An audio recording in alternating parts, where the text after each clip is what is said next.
ดันโอ้เมื่อคือว่าต้องหาเนี่ยมางับถึงก่อนเฮาเบิ่งเฮาว่าเป็นน้ำตาเฮาบ่มือก่อนหั่นเจ้าก็เห็นว่ามันอันกงบ่ไม่6 เมตร 7 เมตรผมไม่กระเอ็นน่ะ2 โตกระเอ็นแม่ผมมันฮักทำดีทางมาที่นานเอามั่งของคนก็โหลดโอ้คันแก้ไขนี่ต้องมั่างออกมันบ่ไอ้รถเฮือนมีตุคำทางหน้านี่ได้เอาไม้ออกเล็กใส่มั่างออกทางหน้าพี่น้องเอ้ยเฮือนมีตู้นี่แหละเอาไม้ออกแล้วเอาเล็กใส่เนาะทางสร้างรถเพิ่นว่าจอดออกไปพุ่นหั่นก็สิงามอยู่บ่ไอ้วะงามเหมือนกระเด็นพรมพร้อมนึงนำเส้นข้าจนมือตรงมามันก็กระเด็นมาได้โดยอันนี้เขาแหวกเขามาเนี่ยเขาแหวกตรงนี้ใส่ลากน้ำนี่โดยถ้าว่าพ่อเพิ่นเอาแบบนี้กะจะสิถามเพิ่นมื้อแรงเนาะทางนี้มากะสิเป็นอันนั้นเดียวกันเลยเนาะไอ้เนาะเงิน5,000 บาทพอได้ซื้อเบียร์มื้ออื่นป้าโทเบิ่งเด้อเนาะสร้างรถนี่5,000 บาทผู้กินอยู่เฮือนบ่มื้ออื่นฮะว่าตูดไปเรื่อยๆเลยยังไงอยู่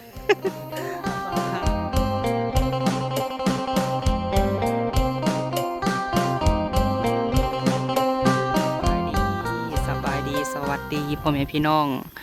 เบิดทุกท่านเด้อพี่น้องเอ้ยเนาะยินดีต้อนรับเข้าสู่ช่องบ่าวพามีพี่น้องเอ้ยพบพ่อกันมื้อนี้เนาะพี่น้องเนาะพี่แหละเข้ามาอัปเดตเฮือนซานของแม่บิ่งกับพ่อเพชรคือเก่าเนาะพี่น้องเนาะโดยเล็กหน่อยว่าโอ้บ่าวพามีนี่มีเฮือนหลายหลังแท้สิว่าเนาะเป็นเฮือนพ่อกับแม่เด้อพี่น้องเอ้ยพ่อฮักแม่ฮักอยู่ทางต่างประเทศพู้นแหละเนาะขอบบุญขอบคุณหลายๆพ่อกับแม่ที่ว่าไว้วางใจลูกเนาะให้เบิ่งเฮือนเบิ่งซ่านหรือว่าเบิ่งเวียกเบิ่งงานให้ตั้งหน้าพ่อกับแม่ให้เป็นมอบเวียกมอบงานให้ลูกดูแลเนาะมื้อเช้านี้เฮากลับไปสั่งเล็กมาเพิ่มเนาะพี่น้องเนาะเดี๋ยวมื้อแรงสิส่งบินให้ทางแม่เพิ่นโดยเล็กบ่พอกสิประมาณ3 ล้านกว่านี่แหละที่สั่งมาเช้านี้สุดก่อนกสิ8,400 บาทพี่น้องเอ้ยหรือว่า18,400 บาทเนาะงามแห้งพี่น้องเอ้ยคักไรทานนะถามมาเนาะพี่น้อง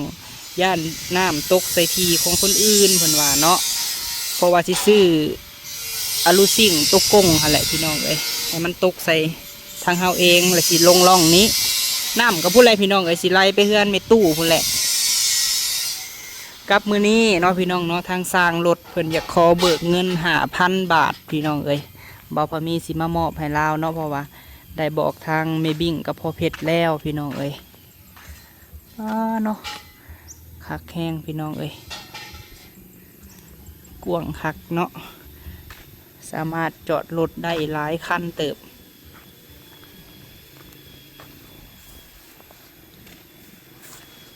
เลยก็มันก็จะโบเฮ็ดให้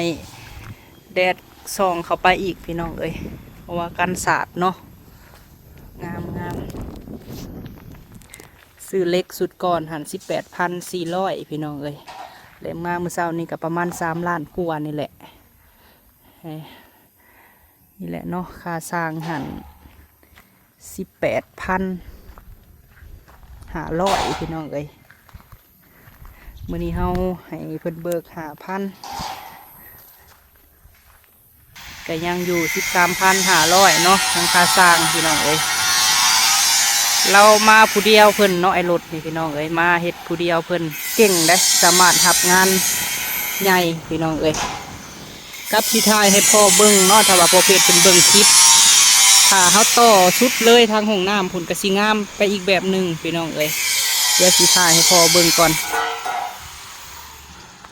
เพราะว่าตอนนี้หันเพิ่นมุ่งห้องน้ำพี่น้องเลยห้องน้ำเพิ่นกำลังจอดเล็กเนาะเห็ดโครงห่างของห้องน้ำก็ยังสีพี่น้องไอ้สีทาเล็กนี่แหละสบายดีเด้อไอ้รถเด้อโดยป้าเขามีตู้คำก็อดหลอดอยู่เนาะพอดีเป็นตะแพง หลังจากว่าตากมาหลายเดือนแล้วไม่ตู้เอ้ยพอไม่ตู้คำสิได้แนวมุ้งละบาทนี่ใส่อลูซิ่งที่เรือหั่นแหละเนาะ ของเราเอาตัวนั้น โดย ตัวนี้นะดูว่าเอาตัวดินไปเอาโค้งขึ้นกันเพื่อตัวนี้ โดย เอาฮะ ไอ้รถว่าสิถามว่าสมมุติว่าเฮาจอดออกไปพุ่นหั่นก็สิงามอยู่บ่ไอ้วะ งามเหมือนกระไดพรมพร้อมนึงนำใส่ข้าจนมือตรงมามันก็กระเด็นมาได้ โดย อันนี้เขาแหวกเขาเข้ามาเนี่ยเขาแหวกออกนี้ใส่รากน้ำนี่หมู โดย อันนี้เนี่ย ถ้าว่าพ่อเพิ่นเอาแบบนี้ก็จะสิถามเพิ่นมื้อแรงเนาะทางนี้มันก็สิเป็นอันนั้นเดียวกันเลยเนาะอ้าย แม่เป็นลังเดียวอะไรตัวใหญ่เป็นลังเดียว โดย มันพูดตัวนี้ ถ้าเฮาบ่เฮ็ดตัวนั้นตัวนี้แหละตัวนั้นมันก็สิน้ำมันก็สิอันนั้นบ่ น่าจะทานเพิ่งโตมันนี่แหละ โดยสร้างเพิ่นก็โอ้พี่น้องเอ้ยเพิ่นก็แนะนำดีเนาะสร้างรถนี่กับตัวนี้แหละอ้ายเอ้ยเพิ่นน่ะคันสร้างเพิ่นวางให้เพิ่นเทให้เลยเพิ่นว่าได้อยู่บ่โดยเทให้มันคืออันกับหมู่มันนี่แหละ ตัวนี้ไม่ซื้อพุ่น โดยเอาให้เป็นเนื้อเดียวเลยเนาะมุงกับสิฮอนหันถ้าว่ายับมาอีกกะเทคือหมูหั่นแหล้วเนาะ เทมาที่ใดว่าที่ใดปุ๊บไปใส่แดนนี่แหละ โดย ซื้อเลยมันติดปุ๊บด้วยแดนนะ แมนเอาตามดินเฮาแหละสร้างรถเลย เขาก็ดึงยีดมัน โดย แล้วก็จงไว้บนเฮาเศษหัวน้ำมันนะ จงไว้ให้ทั่วมันก็ ได้อยู่บ่ แล้วเด้อ เทหน่อยหนึ่งก็ได้ ใส่จงไว้บนเห็ดหัวเห็ดกำแพง ตัวนี้มันจะปวดหัวตัวนี้ปวดหัวมันต้องฟ้าดิ สูงพดบ่ ตัวนี้มันสูงเลยเดี๋ยวมันที่ปวดหัวประเทศนั่นไปกันนะ บนนี้กับบางๆเอาเนาะบนผานี่เนาะ หอมบริเทศแล้วหวานหอมบริเทศ กระเทขอบอื่นก็ได้ นี่เขาเทมาคุ้งตัวนี้ โดย เทข้าไปพุ่น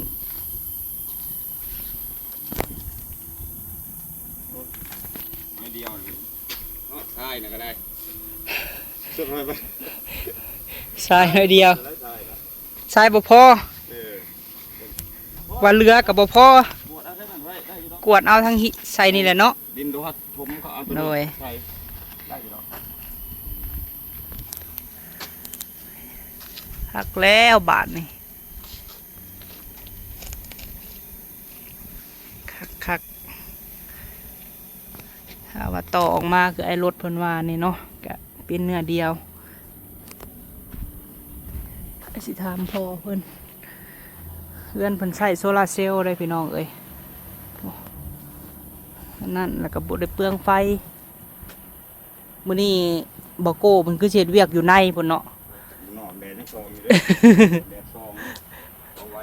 ดำมาตากแดดสิฮอดเดือนเลยเพิ่นว่าตั้งแต่อันเฮ็ดเวียกบ่ได้เคยเฮ็ดอยู่ห้องแอร์จักเทื่อสิฮอดเดือนเลยมีแต่เฮ็ดอยู่ในตากแดด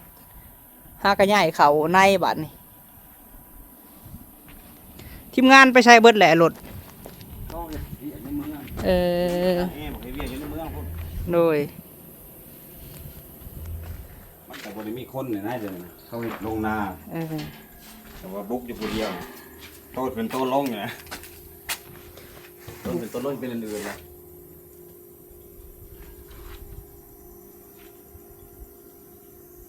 อันนี้จับไปที่ซื้อหรอวะ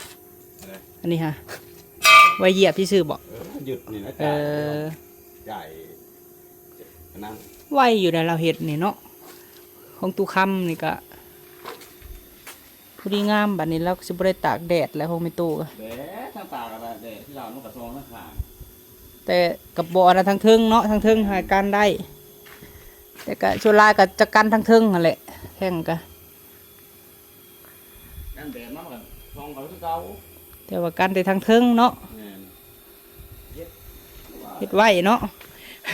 ไป เดี๋ยวกลัวบ่อนั่นคักงามโอ้ยสั่งมือได้ก็บุญบ้านหายรถ มืออื่น มืออื่น บุญบ้านแหน่มื้ออื่นบุญบึงหวะนี่ลากท้ายหมู่ทุกปีเลยคือสิม่วนเนาะแต่ละปีนี่ บ่ปานใดดอก บ่พันใด มันน้ำหลังหมูมันนั่นน่ะถ้ามันก่อนหมูหนูม่วน มีแต่กินอยู่เฮือนบ่ แม่น อืมเอาซะเนาะพี่น้องเอ้ยพอดีทางอ้ายเพิ่นสิเบิกเงินก็เลยว่าสิเอาเงินให้ทางสร้างรถเพิ่นก่อนเนาะเงิน5,000 บาทพอได้ซื้อเบียร์มื้ออื่น แม่น ป้าโท พอได้ เบิ่งเด้อเนาะสร้างรถนี่5,000 บาทพูกินอยู่เฮือนบ่มื้ออื่นฮะ ว่าได้ตูดไปเรื่อยๆเลยยังว่าอยู่ไปสิไปทางใด ป้าตูดไปเลย แม่น แต่เนาะเฮ็ดเวียกเมื่อยก็ต้องปีหนึ่งมีเทื่อหนึ่งเนาะสร้างรถ นี่เถิดนึง ต้องสลอง เรื่องกินนี่กินเนี่ยว่าคู่มือบ่ได้กินนะ คู่มือ กินยังเฮ็ดได้เนาะ แม่น เอาพูดแหละเนาะมื้ออื่นนี่พักก่อนเพิ่นว่า ผักใส่เขาจะมือสองมือ โดยพูดแหละมือต่อไปพูดแหละอีกบ่โดนดอกก็สิได้ เดี๋ยวอาทิตย์หน้าที่จบไปจ้าอาทิตย์หน้านี่ ทิศหน้านี่แล้วเนาะ เอาไปเฉยๆแล้ว เบิ่งตามตัวจริงเนาะอ้าย ท่านทาสีกันนะ โดย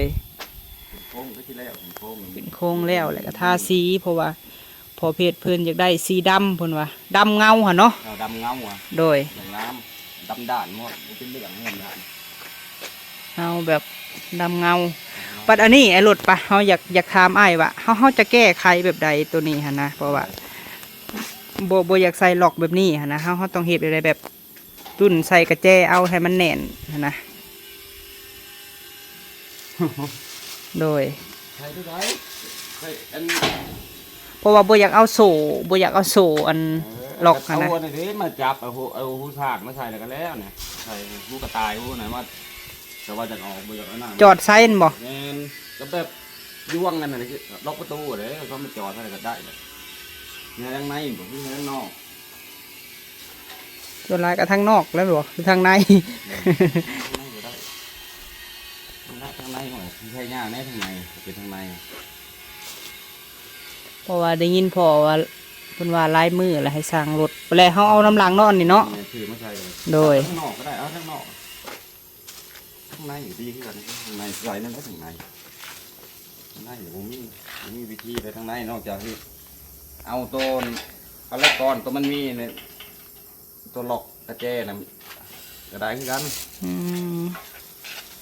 เอาละก่อนตัวมันมีกระแจแล้วครับมาล็อกพับแล้วกระแจคล้องเสร็จเลยอ่ะ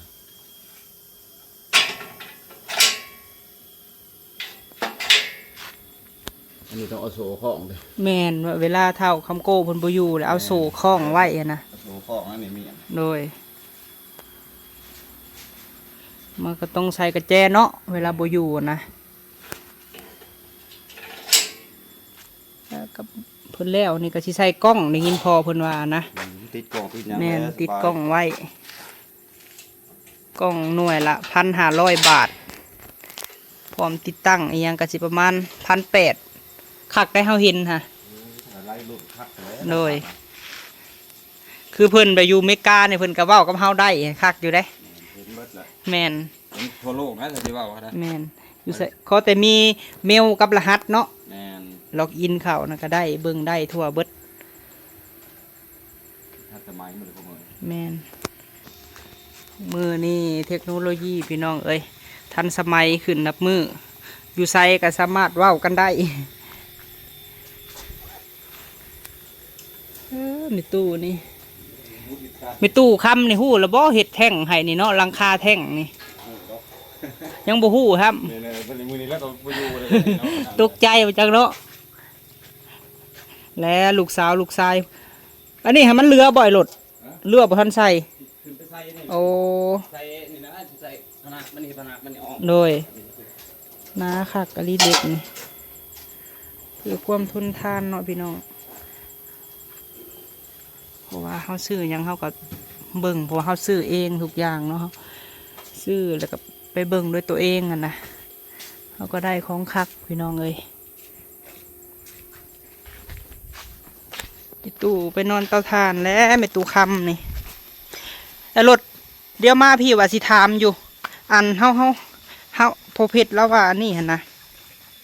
เฮาจะแก้ไขแบบใดนี่ค่ะ ไหน นี่เฮือนตูคำนี่จะมาเบิ่งมึงดูมันคือเอ็นกลางเฮาจะแก้ไขแบบใด ลูกเดี๋ยวมันสิว่าแล้วมันใหม่มันเอ็นเลยเนาะ ป้าพาเฮาไปเบิ่งนี่เฮาสมมุติว่าเฮาใส่เหล็กได้บ่ ได้เรียกแต่ทานแบบนั้น โอ้สารคือเฮือนไม่บิ่งหั่นบ่ แม่นทานข้ามเลยทานเนี่ยเอาทานก็มีดันโอ้เมื่อคือว่าต้องหาเนี่ยมางับถึงก่อน เฮาเบิ่งเฮาว่าเป็นน้ำตาเฮาบ่มือก่อนหั่นเจ้าก็เห็นว่ามันอันกงบ่ ไม่6 เมตร 7 เมตรผมไม่ก็เอ็นน่ะ2 โตวก็เอ็นแม่ผมมันฮักทำดีทำอ่ะ เบิ่งจากฟ้าเสื้อล่าก็ฮู้เนาะพี่น้องค่ะมันก็เอ็นไปนำ แต่ต้อง5-6 เซนผมเนี่ยมันเอ็นลงมา แต่ยังไม่ไหม้ก็บ่เป็นหยังเนาะเพราะว่าไหม้มันยังบ่อันนั้นเด้ไปตู้นี่จักฮู้หรือบ่เฮือนเจ้าของเอ็นนี่ ลองงัดดู พอไหม้มันต่อเนาะต่อน้ำได้ไหม้นี่ เอาไม่แห้งแล้วเรากีดขึ้นมาไม่ได้ นี่ การขึ้น นี่ก็ต่อได้นี่เนาะไอ้รถนี่ไม้ต่อนี่พี่น้อง หรือสิ เห็นบ่ ดันขึ้นแล้วเอาเล็กขึ้นเสามันจะถนัดนี่ ใส่เสาบ่ เดี๋ยวเสานั่นนี่โลดตั้งขึ้นนี่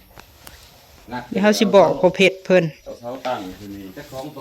นี่ตัวนึงนี่ตั้งกันแล้วตัวนี้ลงไปสองเสาเนี่ยตัวนี้ สั่นแหละหึงไปมันแห้งอันนั้นเนาะ ตัวนี้โอ้ยต่อไปเนี่ยนั่นแหละ เด้อพอเพชรเอ้ยลูกมาถ่ายให้เบิ่งเพราะว่ามื้อก่อนหั่นพ่อให้ลูกถามสร้างเพิ่นก็มีวิธีของเพิ่นอยู่แนมมาแต่ใกล้แฮงเห็นคัก เห็นนั่นแหละ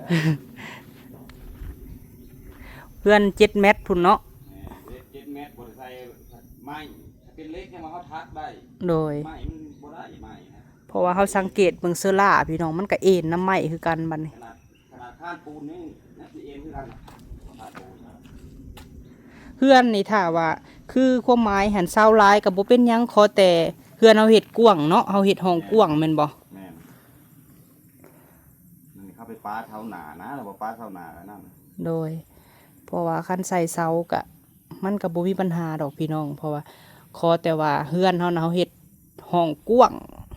และใส่เสากับเสาลายก็บ่เป็นหยังเนาะเพราะว่าต้นหากะตอเด้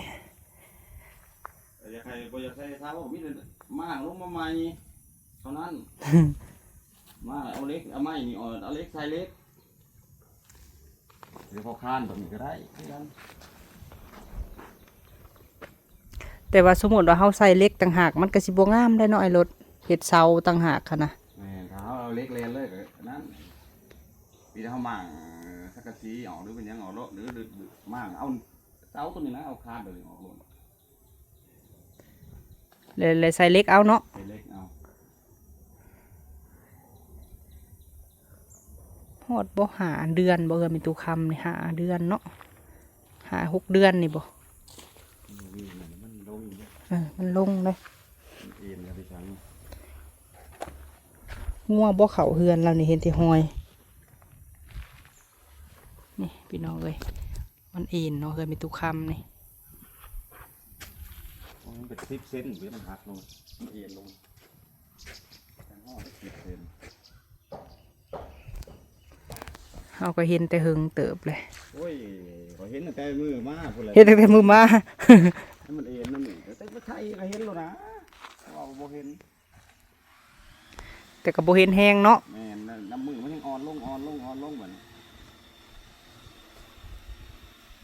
เอาแล้วเฮาจังว่ากันเนาะเฮาก็สิบอกพ่อเพชร เจ้าไทยจะไปมากทั้งนานเอามากของก้อนเพิ่นโลดทั้งนาน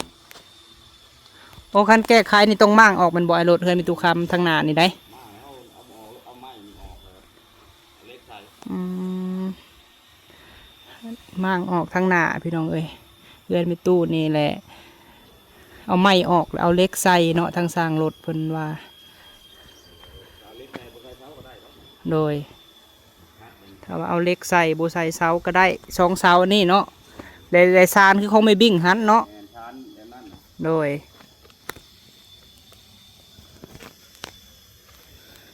ก็ประมาณนั่นแหละไอ้รถเอ้ยเพราะว่าทางในเพิ่นก็มีจุดหนึ่งนี่แหละหัวเฮิมในตู้คำเนาะอันนี้จักเป็นหยังอันนี้ฮะ สีมันลอกบ่ ถือแดดซีมันเชิงบ่ได้ดีนี่ก็เด้อถือแดดนะบ่ได้พอปี เพื่อนเฮาแห้งคักแล้วเนาะคือสิประมาณนี้แหล้วเนาะ เพื่อนจากบ่ได้เฮ็ดกันถ่ายออกมาก็บ่มีปัญหา เอกสารออกมาว่าหาเงินนั่นซื้อสีนี่ก่อน ซีมันบ่คือสีน้ำมันเลยสีนะมันบ่ทนคือสีน้ำมัน สีใหม่ได้ แม่นเพราะว่ามันเข้าให้ท่าเลยครับอยู่ข้างในมันบ่ถือแดดถือฝนแล้วมันงามมาท่าข้างนอกเลยตายไว้ปีเดียว2 ปีเท่านั้น อันนี้บ่ฮอดได้เฮือนตู้คำเนาะ แม่นปกติสีเท่านั้นก็เป็นไว แต่ทางนอกนี่ยังแจ่มอยู่เนาะสีเฮือนเพิ่น สีเงื่อนอยู่ครับ สีเฮือนคักสีอันนี้ไปตู้แล้วว่าไผมาขี่เฮือนนี่วะ มันถึกแดดแล้วก็เป็นเราได้นี่อันสีเทานี่คักพี่น้องเอ้ยหลายปีก็ยังคือเก่าคือเฮือนเฮาฮะควันบุหรี่เป็นบ่ได้สั่งรถ อันนี้นะ แม่นเทาเนาะ แล้วผิดสีนั่นว่าอันที่ว่าเขียวบ่มีเขียว เฮือนไปบิ่งในสีฟ้าอ่อน ฟ้าอ่อน ฟ้าแก่คือแท่งน้ำหันเนาะเพราะว่าหลังคาเพิ่นสิมุงหันเอาลูซิ่งกับสิมุงแบบสีแท่งน้ำเลย สีเดิมสี แม่น สีเลื่อนใหญ่ สีเฮือนใหญ่เลยพายสะเนาะเพิ่นไปเฮ็ดเวียกก่อนมาผู้เดียวเราก็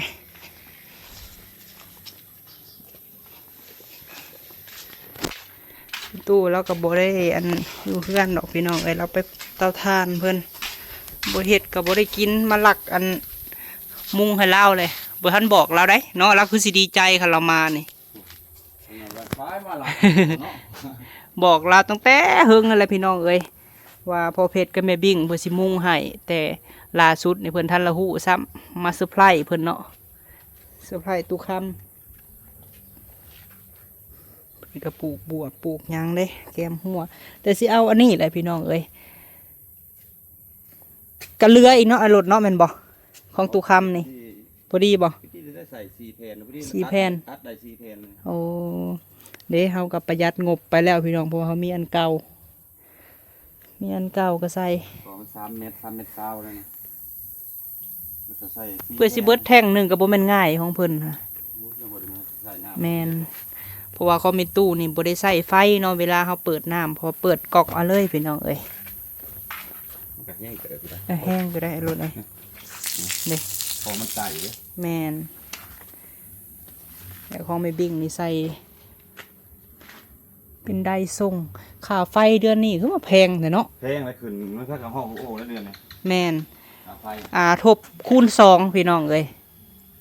เดี๋ยวเพิ่นขึ้นนะ คือเฮือนไม่บิ่งกับตู้คำนี่600,000กว่าเนาะ 600,000โอ้เดือน แม่น600,000กว่า แต่ละเดือน2,200,000ปลาย 200,000หรือว่าเป็นน้ำใส่แอร์นี่บ่อาจจะมีส่วนอยู่บ่ โอ้ก็มีเลยส่วน ของเฮาหันแสนกับ6,000ของเฮานะ แต่ว่าไฟ กับแพงอยู่ได้ไฟ2ดอกบ่ได้ใต้ แม่นไฟกันมันบ่ขึ้นเดือนมันบ่ได้เดือนนี้ได้สิใส่เป็นเดือนหน้าบ่ได้สิบ่ใส่ของมื้อนี้ เออได้นี่ก็สิครบรอบแล้วมื้ออื่นมื้อฮื้อนี่ก็ได้จ่ายวันที่25ก็จ่ายแล้วพี่น้องเอ้ยของแม่บิ่งกับพี่ตู้คำใส่น้ำกันทางมีตู้แล้วนี่หันกูมื้อนี่เราก็บ่ได้ใช้เพราะว่ามันมีโซลาร์เซลล์นี่เนาะตายแต่ยามเพิ่นมาเพราะแม่บิ่งก็บ่ได้ค่อยไต่ปานใดเลย คือพิษในโซลาร์เซลล์คือกัน แม่นมีแต่เพิ่นไต่ไฟดอกกะล่าง2 ดอกกลางคืนแล้วก็แล้ว ค่าไฟนะปรับค่าไฟขึ้นอีกนะ ไฟก็จะตกใจยังวะ เอาไฟลงเพชรลงลายกับว่าค่าไฟแพงจากเดือนละ300,000พี่น้อง600,000บางคน700,000จากเดือนหนึ่ง3 ล้านเป็น7-8 ล้านเนาะเพิ่นตัดใส่เฮา เอาสั่งมาแบบพอดีเนาะไอ้รถกันเรือแล้วก็คันบ่พอแล้วก็สั่งใหม่เขามีห้านค้าประจำเลยพี่น้องเอ้ยเอาจังท่านแหละไอ้รถเอ้ย โดยบุญบ้านลิ้นให้มวนๆ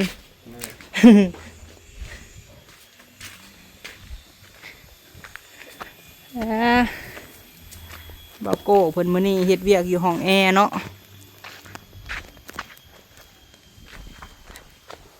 เก็บส่งให้เราก่อนส่งแล้วตก